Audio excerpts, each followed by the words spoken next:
জন্মসূত্রে অত্যন্ত সাধারণ পরিবারের ছেলে, দিল্লির বাসিন্দা। বর্তমানে বলিউডের বাদশা তিনি। গোটা বিশ্বের অন্যতম জনপ্রিয় তারকা তিনি শাহরুখ খান। বলিউড তথা হিন্দি বিনোদন জগতে কাটিয়ে ফেলেছেন 3 দশকের বেশি সময়। রোমান্টিক নায়ক থেকে শুরু করে অ্যাকশন হিরো, সব ধরনের চরিত্রে অভিনয় করে দর্শকের মন জয় করেছেন তিনি। অনুরাগীদের কাছে তিনি কিং খান।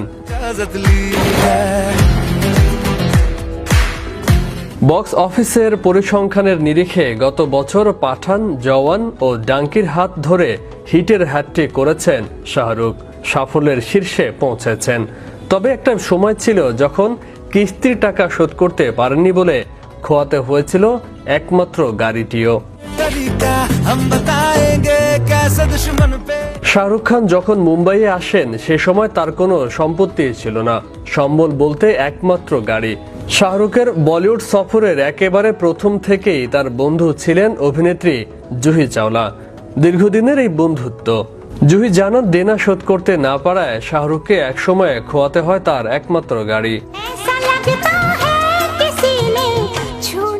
সম্প্রতি একটি অনুষ্ঠানে অভিনেত্রী জানান সেটা 1992 সালে। সে সময় শাহরুখ তার সঙ্গে রাজু বন গয়া জেন্টলম্যান ছবিটি করছেন। এছাড়াও দিব্যা ভারতীয় সঙ্গে একটি ছবি করছিলেন। এছাড়াও হাতে ছিল দিল আশনা হায় নামক একটি ছবি।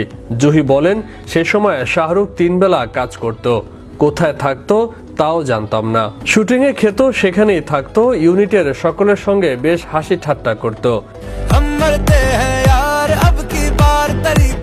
সে সময় শাহরুখের তেমন কোনো বন্দোবস্ত ছিল না। একদিন দেখলাম ওর কালো গাড়িটাও চলে গেল, কিস্তির টাকা শোধ করতে পারেনি। আর আজ দেখুন কতটা সফল শাহরুখ। এই মুহূর্তে তিনি দেশের অন্যতম বিত্তবান তারকা। শুধু দেশেই নয়, গোটা বিশ্বের সব থেকে ধনী অভিনেতাদের মধ্যে অন্যতম শাহরুখ খান। এই মুহূর্তে তিনি দেশের অন্যতম বিত্তবান তারকা। শুধু দেশেই নয়, গোটা বিশ্বের সব থেকে ধনী অভিনেতাদের মধ্যে অন্যতম শাহরুখ খান। তবে কর্মজীবনের প্রথম থেকেই এই প্রতিপত্তি ছিল না বলিউডের বাদশার। অনেক লড়াই ও পরিশ্রমের পরে বিনোদন জগতে নিজের এই জায়গা তৈরি করেছেন কিং খান।